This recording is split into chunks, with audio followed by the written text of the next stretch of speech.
stand to our feet and honor Dr. Mary as she comes to minister the word of the Lord today. Amen.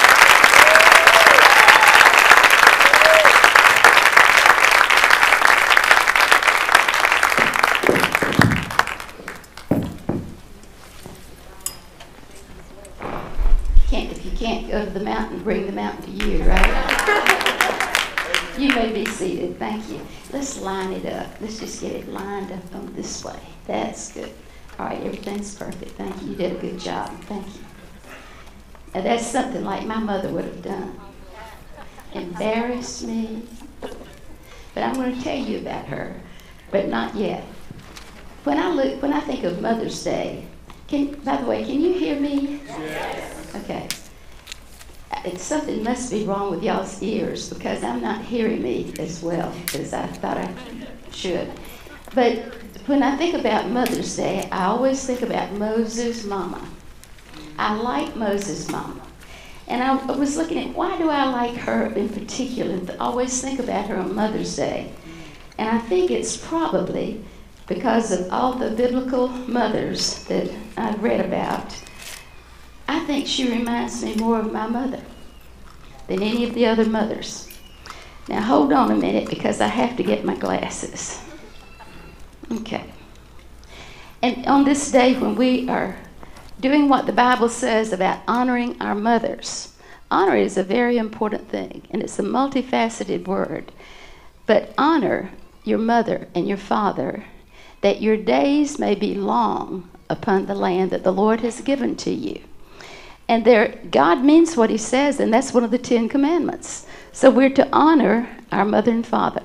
And so as we're honoring our mother today, I want you to open your Bibles to Exodus, the 2nd chapter.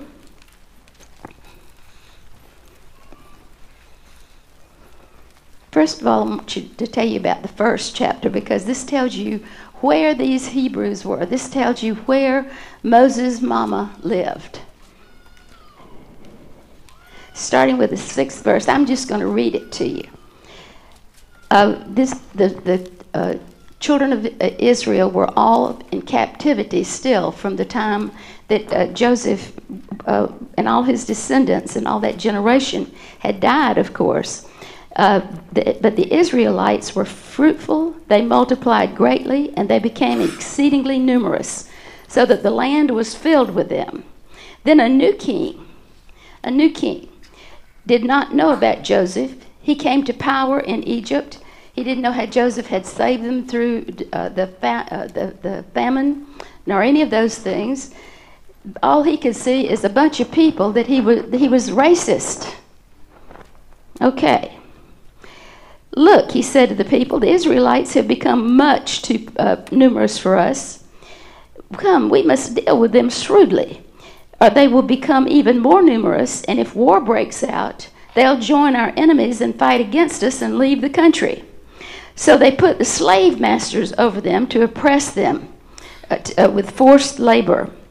And they built stone cities for Pharaoh, but the more they were oppressed, the more they multiplied and spread. So the Egyptians came to look with dread at the Israelites, and they worked them ruthlessly. In other words, they didn't like them. They hated them, but yet they worked the starch out of them. They made their lives bitter with hard labor in brick and mortar and all kinds of work in the fields. In their hard labor, the Egyptians used them ruthlessly. This is the kind of this is what was going on when Moses' mother appeared. The king of Egypt said to the Hebrew midwives, these were the obstetricians of the day, the Hebrew midwives, whose names were Shiphrah, that's not exactly right, and Puah. But when you help the Hebrew women in childbirth and observe them on the delivery stool, they delivered the children sitting on 2 stones. Let's don't go into that, but anyway, that's what stool means. And if it's a boy, kill him. But if it's a girl, let her live.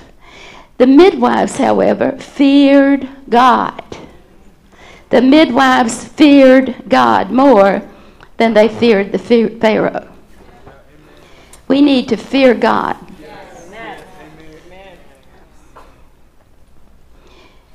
And they did not do what the king of Egypt had told them to do, but they let the boys live. Now, I want to tell you that sometimes you can do the right thing. The right thing is what would have happened if they had killed the boys in accordance to the law of the land. And I am not preaching anarchy, trust me, only against the enemy. But that would be the right thing to do.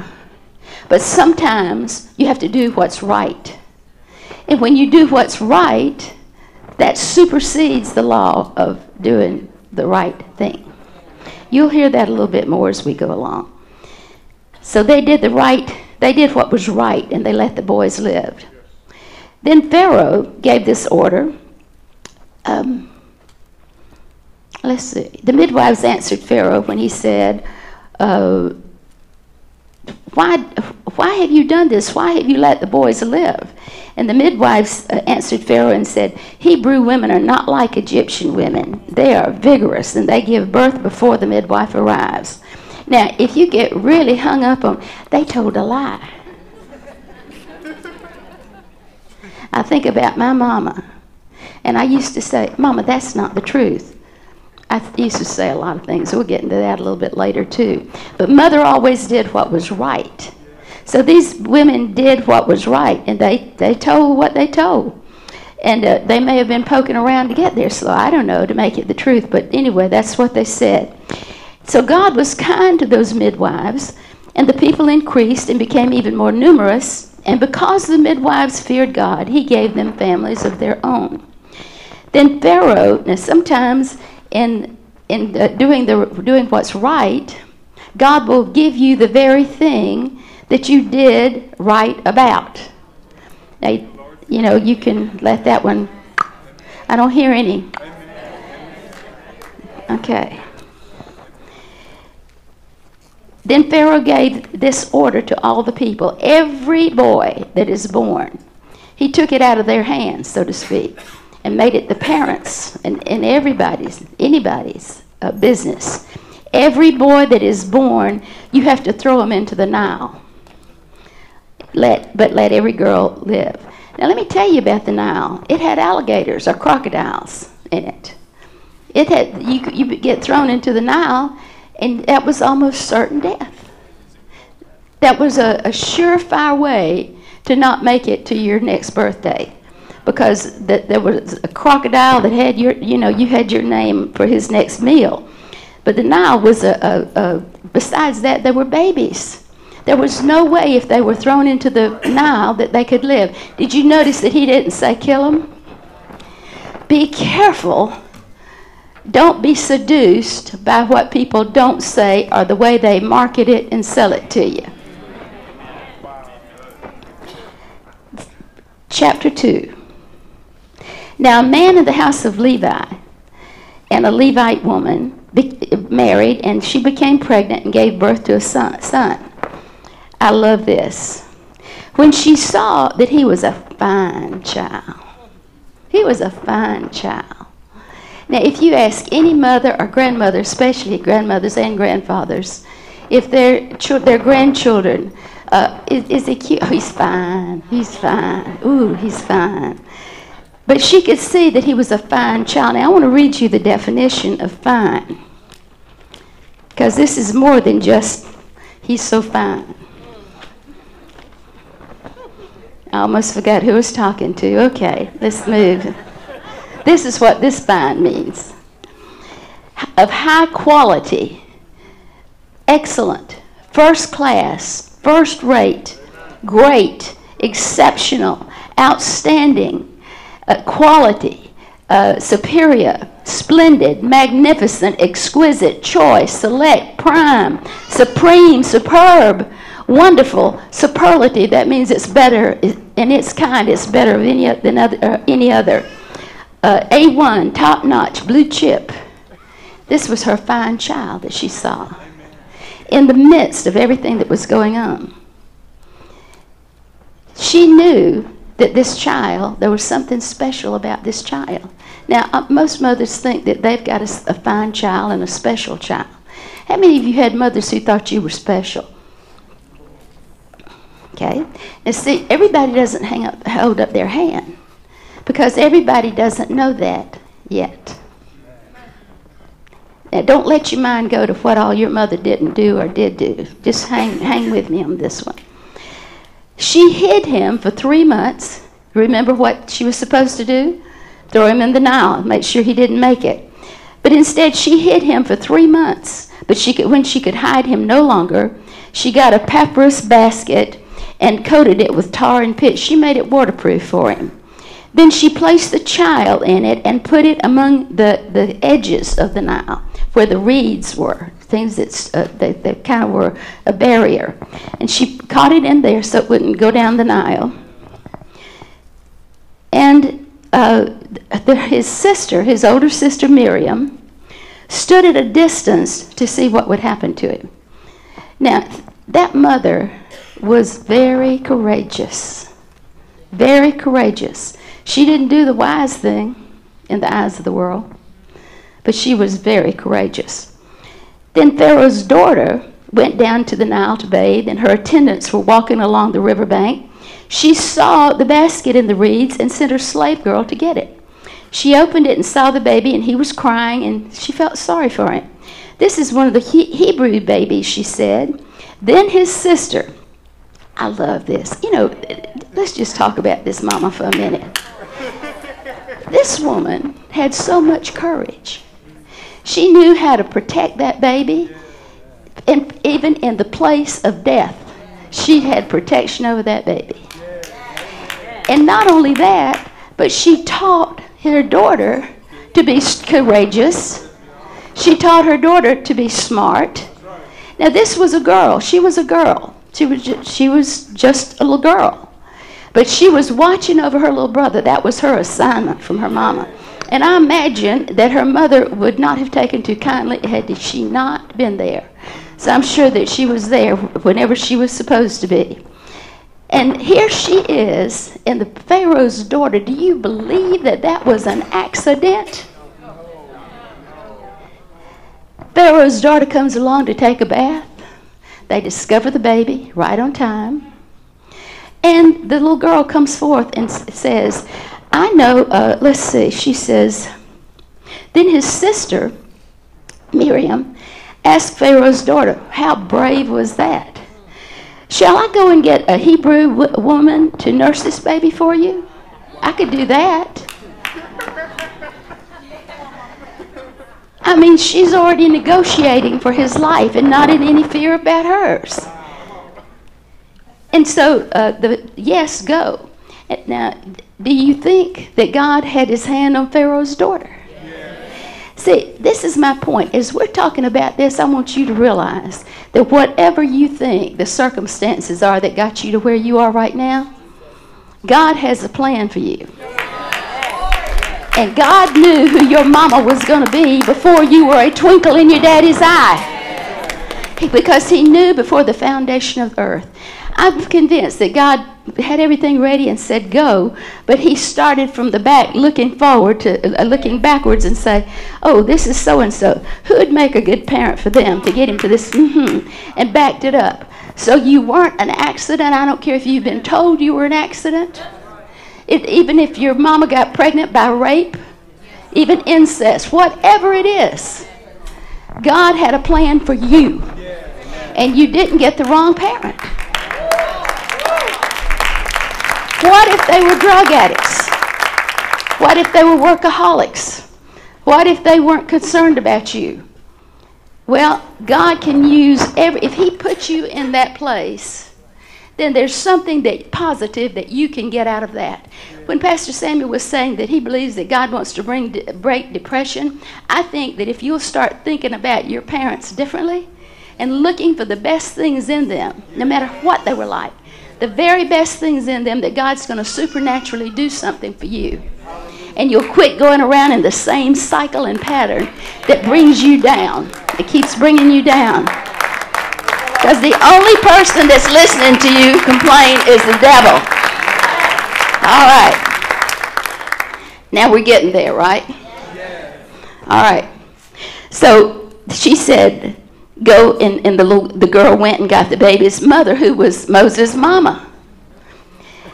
And Pharaoh's daughter said to her, now I love this. I love this. There's a little bit of Jewishness working, and Pharaoh's daughter was Egyptian, so it must have come from Moses' mama. But anyway, listen to what happens. And she said, take this baby and nurse him for me, and I will pay you to do it. We're talking when her own father had said, kill him. She's giving him an opportunity to live. Very well. That's so exciting to me. So when the child grew older, so she took the baby. The woman was the mama. The woman took the baby and nursed him. And when the child grew older, she took him to Pharaoh's daughter, and he became her son. She named him Moses, saying, I drew him out of the water. She thought that was his name. The reason he was named that was every time somebody said Moses, which means what?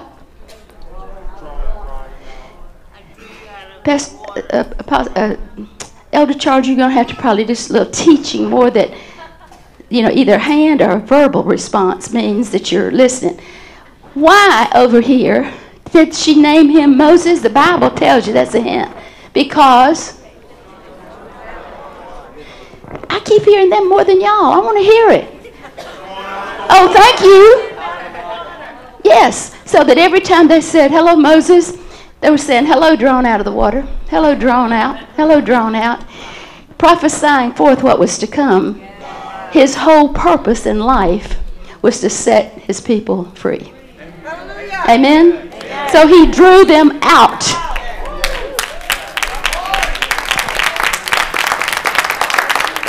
Moses, the book, this scripture shows so much how God can put you in a place and work the adversity to your advantage. If you don't mess it up. Don't go messing it up. All right. Some of the things about Moses' mama. She had courage. She saved him from certain death. She was creative in the way she put in the place that she put him.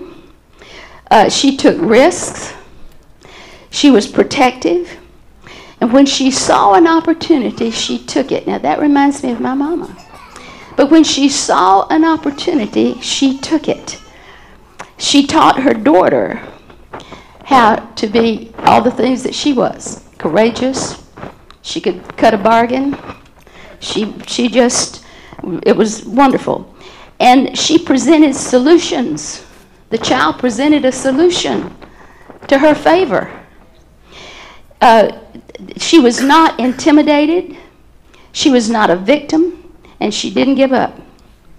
She fed him. She loved him. She instructed him about God and his Jewish heritage. She founded him and grounded him in what would ultimately hold him. Parents, found and ground your children not in what's on the TV. Found and ground your children in the things of God. Y'all acting like you don't know what I mean. Makes me nervous. But she had a special child. She had a fine child. She could see it from the beginning. Did she know his purpose? I don't know. Did she see him leading them out? I don't know that either. Because the Bible doesn't tell me. What she knew was how to be led by God. Just doing and being who she was and what she was doing.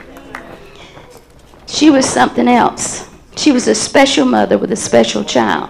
Now, this is what I want you to do. I want you to start looking for what makes your mother special.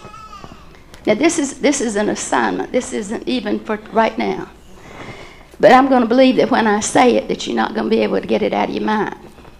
Well, Pastor Mary, that could be witchcraft or something. I don't think so. Don't worry about that.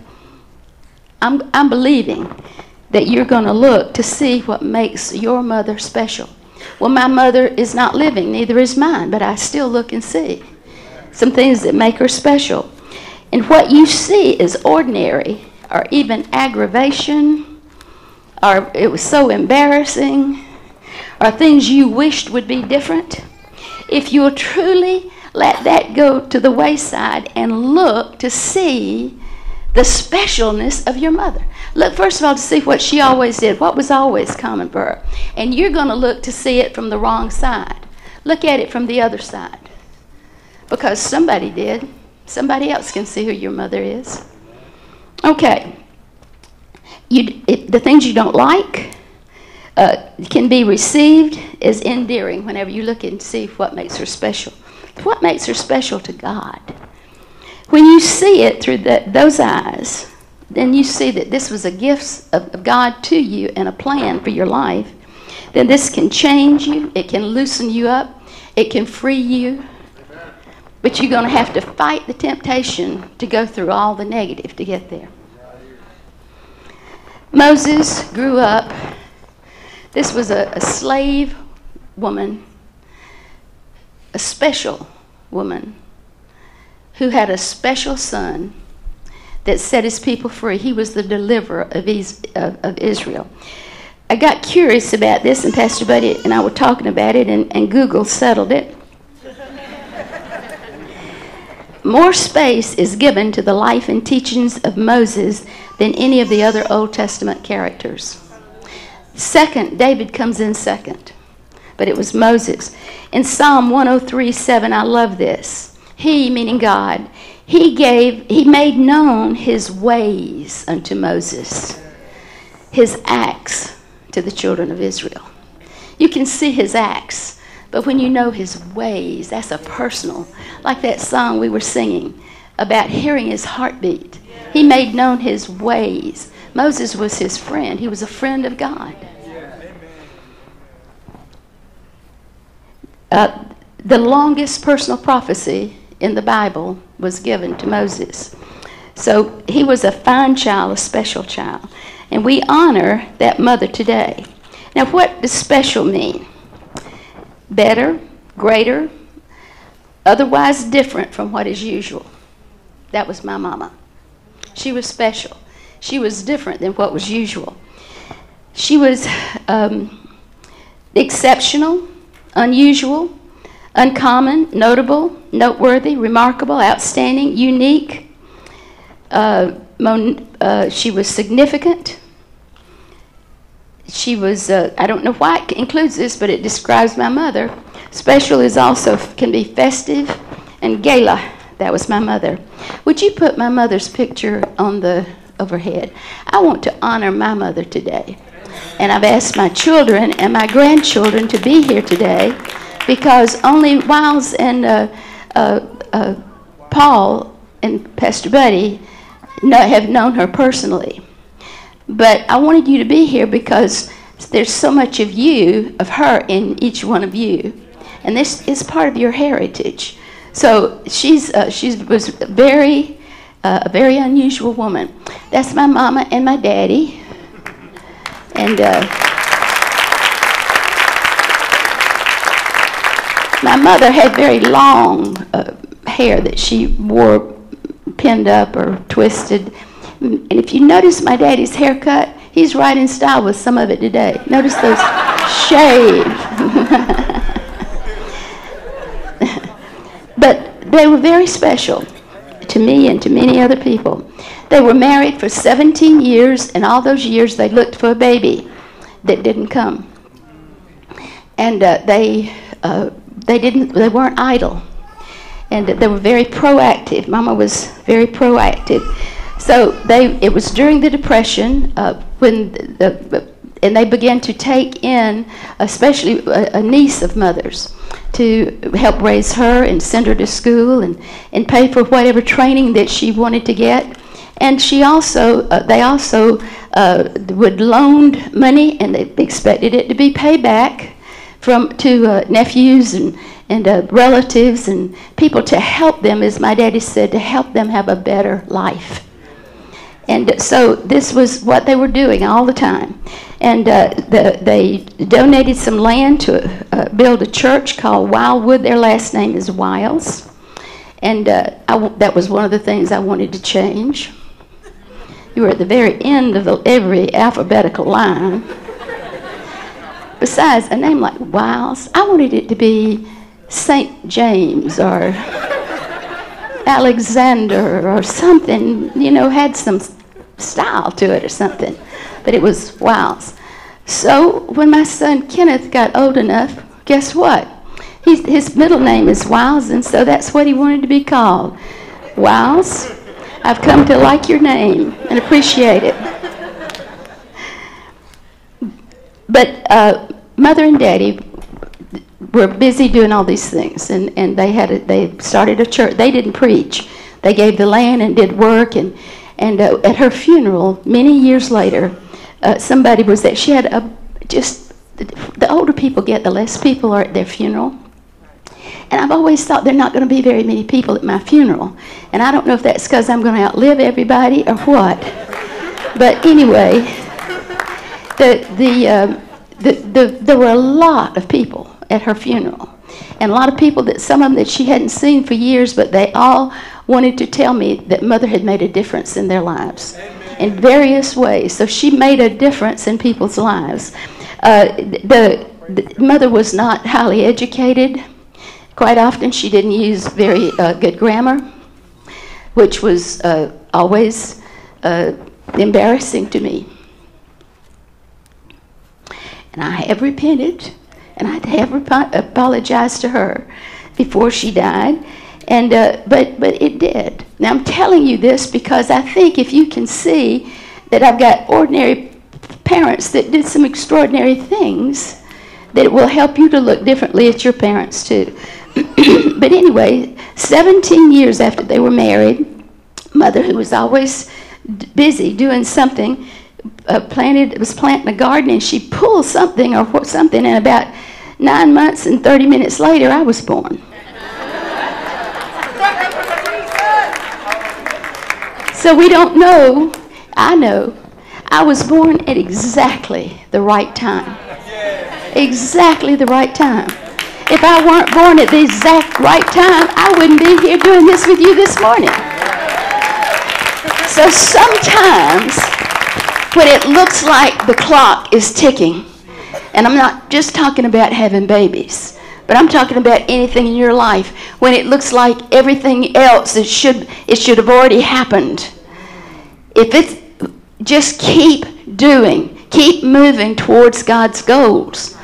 And on time, in the right time, you will see God's hand work. Just don't mess it up. And 24 years after they were married, my mother thought she had a tumor. And when she went to the doctor, it moved, and it was my brother.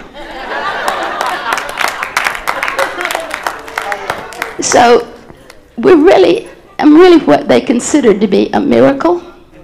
So you're looking at a miracle. Amen?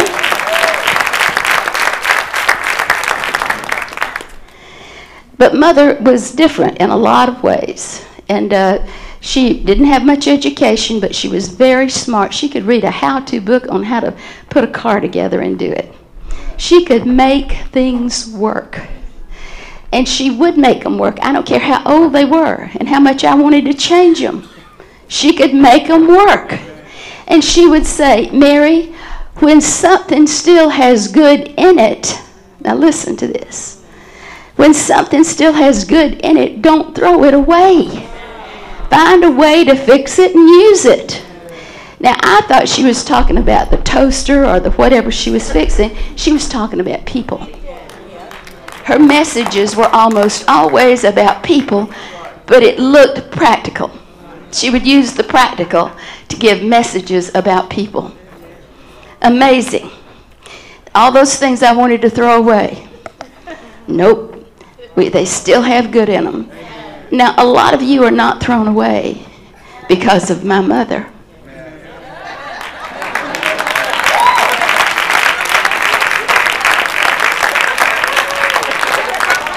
And I see some of those qualities. I've asked my children and grandchildren to be here, and it said on the reserved for Pastor Mary's or Dr. Mary's special guest, and I was thinking, I wonder if I could hire somebody to sit in those seats, but they all came. And I'm happy about that. That piece you got from me.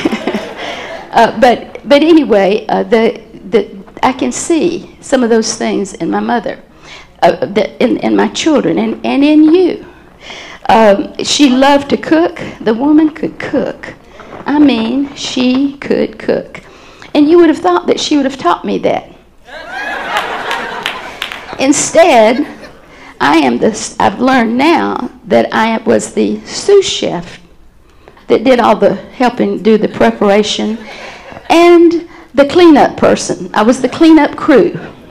One-man cleanup crew. I started washing dishes when they would have to pull a stool over for me to stand on to wash dishes. And that was, I know what y'all are thinking. How long ago was that? Last week? No. I used to be shorter than this when I was a child. But they would, pull up the stool and I would wash the dishes. Now, you think I did it because I love doing it? Oh, no. I did it because my mama said I would. And she was very sweet, as I said, but you knew when like we say now, I'm done. You knew when she was done. She had a look.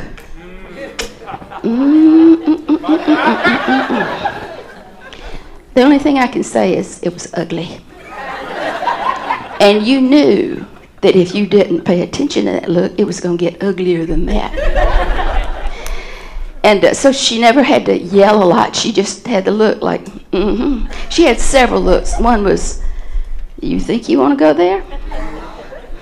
But anyway, she had the look. But she didn't teach me she taught me how to clean and wash dishes and do all that, but not how to cook.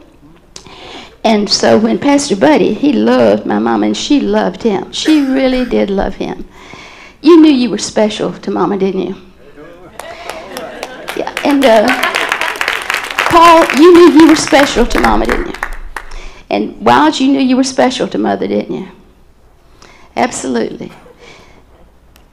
We all knew that we were special to her. But we weren't the little prince and princesses either. We were expected to do the right thing and what was right. And so when Pastor Buddy and I got married, he thought he had fallen into the cream pot, except Mama didn't come home with us. And I could set a beautiful table.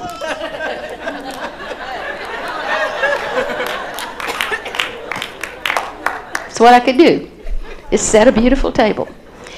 And so I thought, listen, I've graduated from college.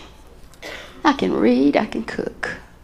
So I got out my cookbook that was a gift, and I thought, spaghetti, that sounds good. We'll have spaghetti tonight. So I got the biggest pot I could find, and I fixed the spaghetti, and it was actually good. It was really good. It was good the first night, the second night, the third night, and so on and on and on.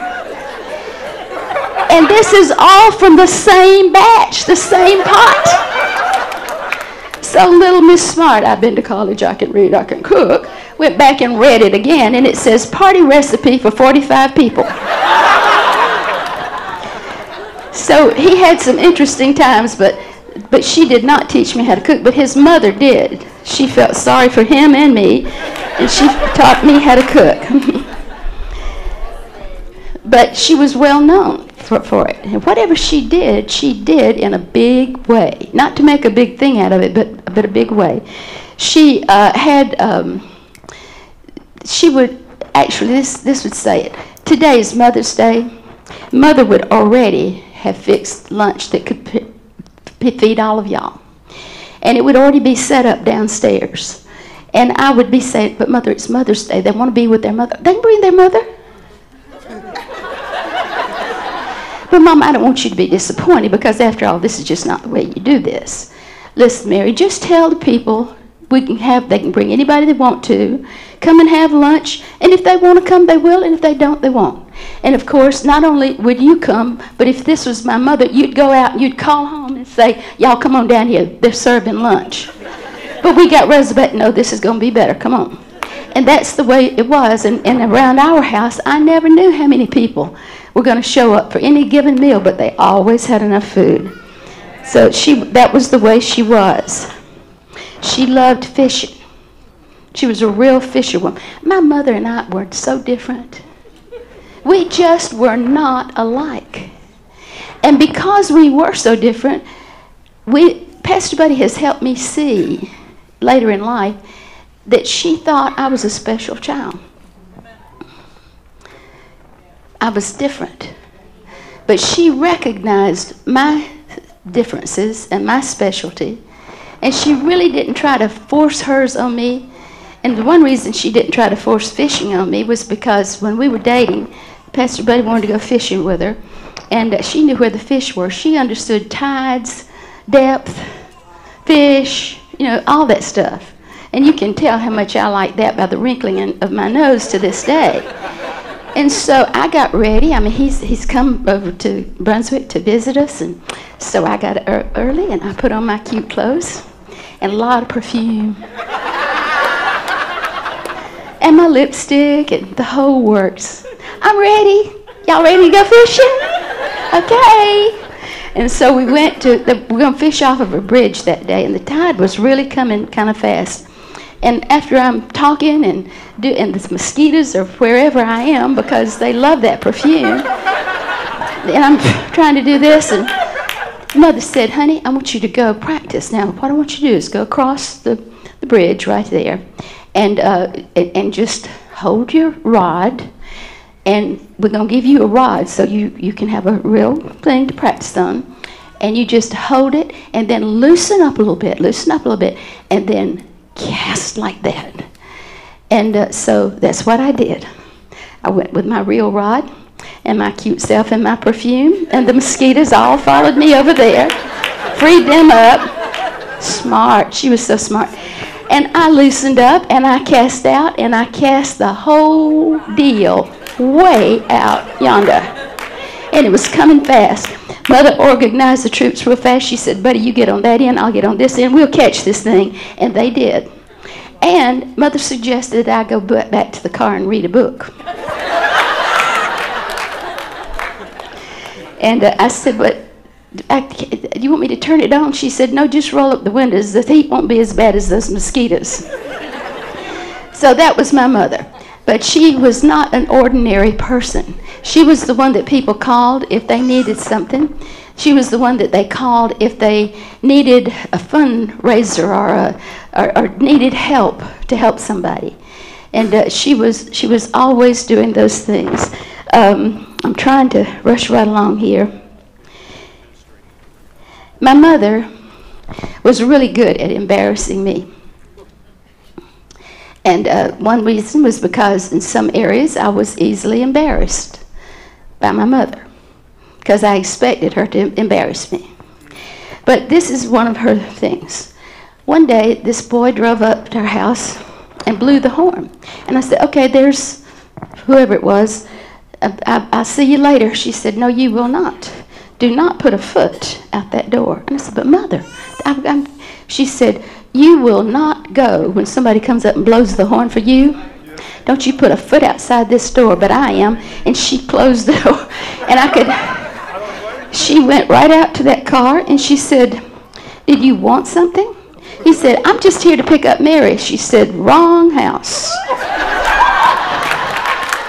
She said, if you want to pick my daughter up for anything, you'll not drive up to this house and sit in the car and blow the horn. You will get out, you will come to the door, you will knock on the door, and you will treat her with respect, and then you will escort her back to the car. And by the way, your car could use some washing.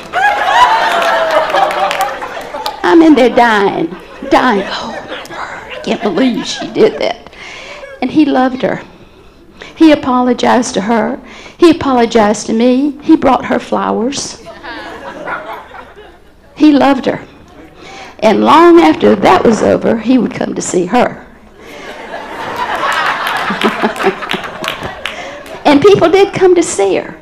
That was something I couldn't understand for a long time. I really didn't get this. But they would come to see her. I would think they were coming to see me.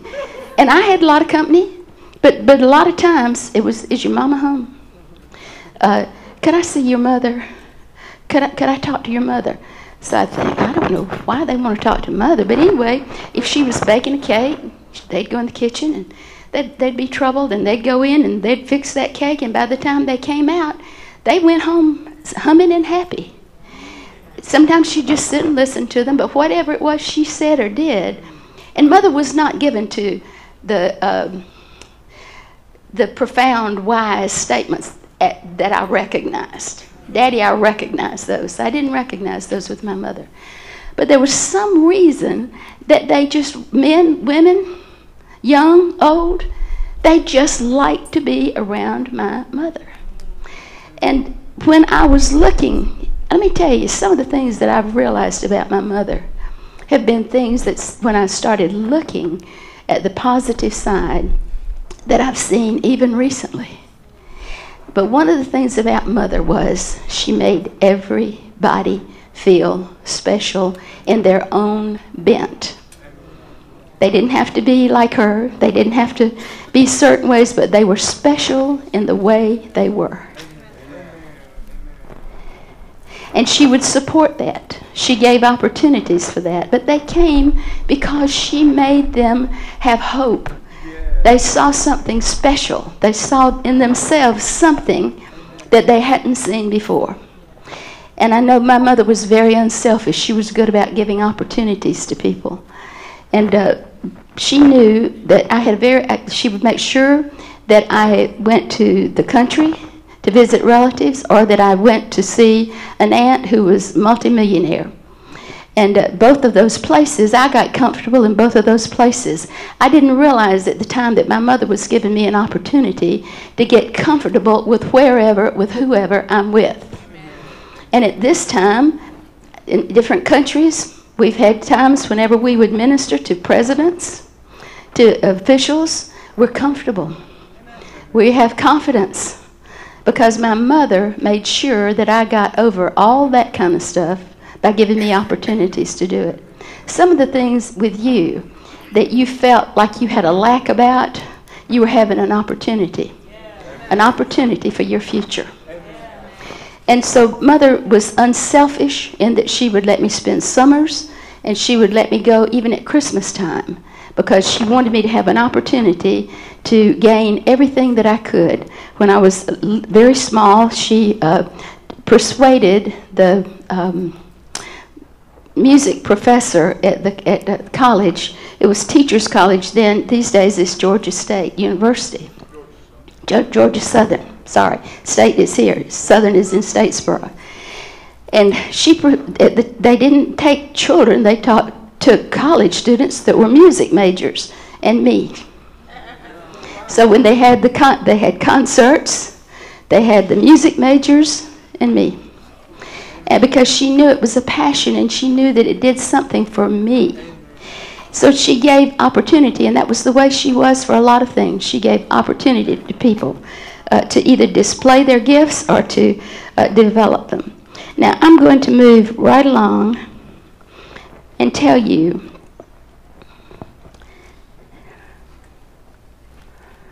let me cut to the chase here. I wanted my mother to do the right thing. And she didn't a lot of times. But she always did what was right. I wanted her to be proper. I wanted her to dress very elegantly. I wanted her to be soft-spoken. Now, what do you think I would have learned from all of that? I was already that at that time. Praise God, I've gotten over most of it. But you could always depend on my mother. And if I had a problem, one time when I went on a trip with my aunt, I told an outright lie, which just ate me up. So while I'm in South America, every card that Mother got was, Mother, when I get home, I've got something to tell you.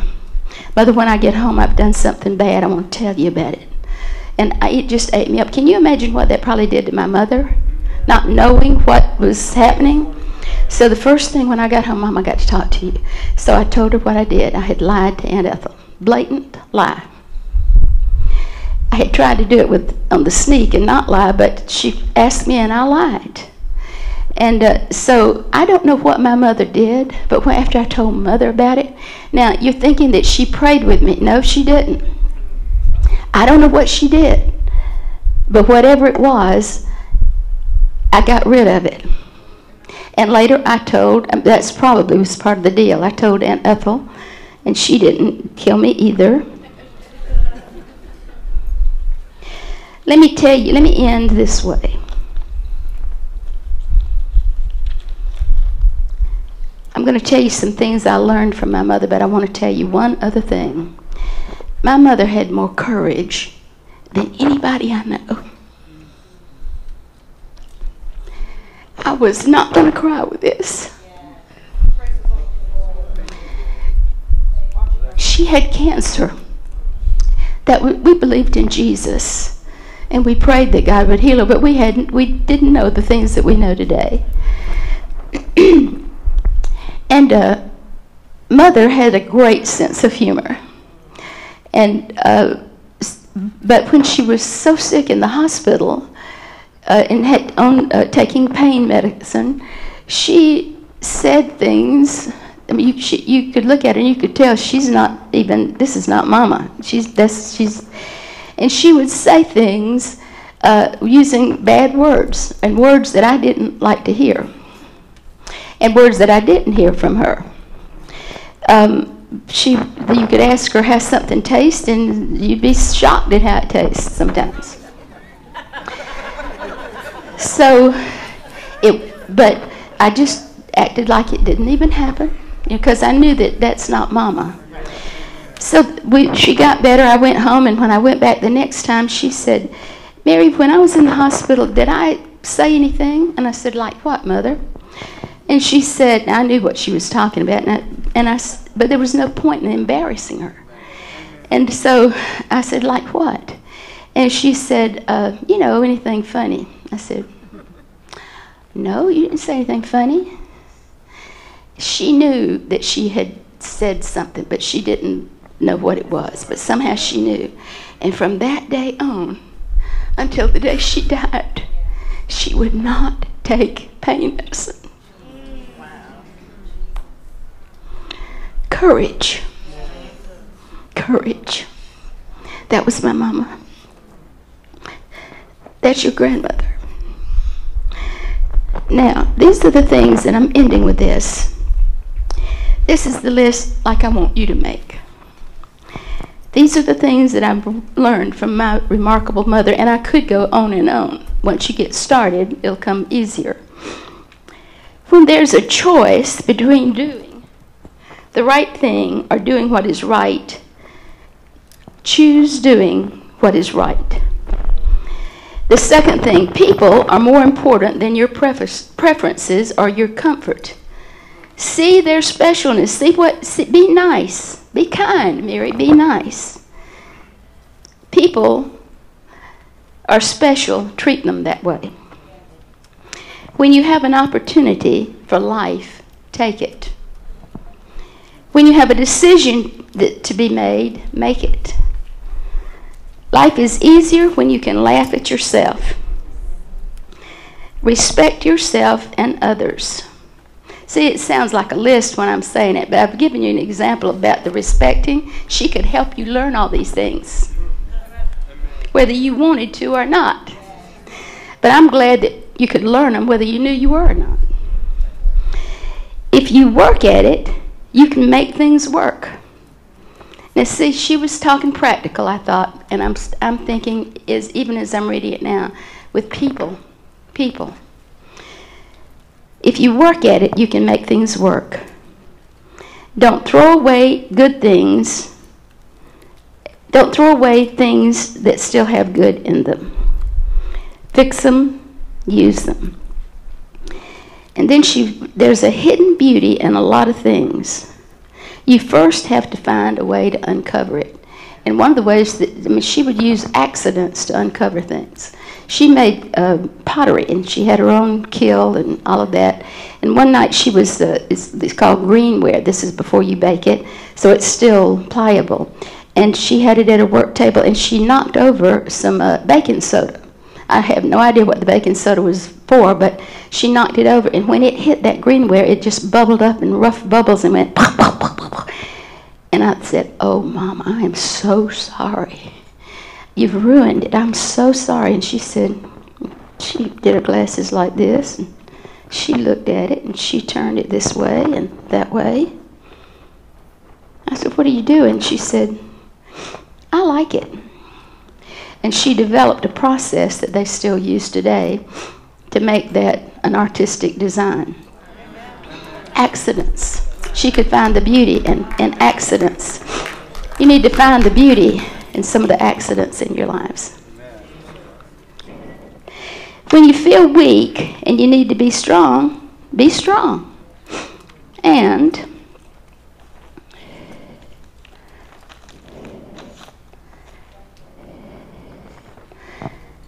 I'm thankful that I'm a special child. Are you a special child? Does God have a plan and purpose for your life? Then you're a special child. And I'm thankful that I had a special mother that recognized that there was a reason for my life, that there was a purpose for my life. Your mother is special. And you're a special child because God has a plan and purpose for you. Discover it, and as my mother would probably say, don't mess it up. Don't mess this up. But get what God's given you and do with it what you will. Honor your mother so that your days may be long upon the earth.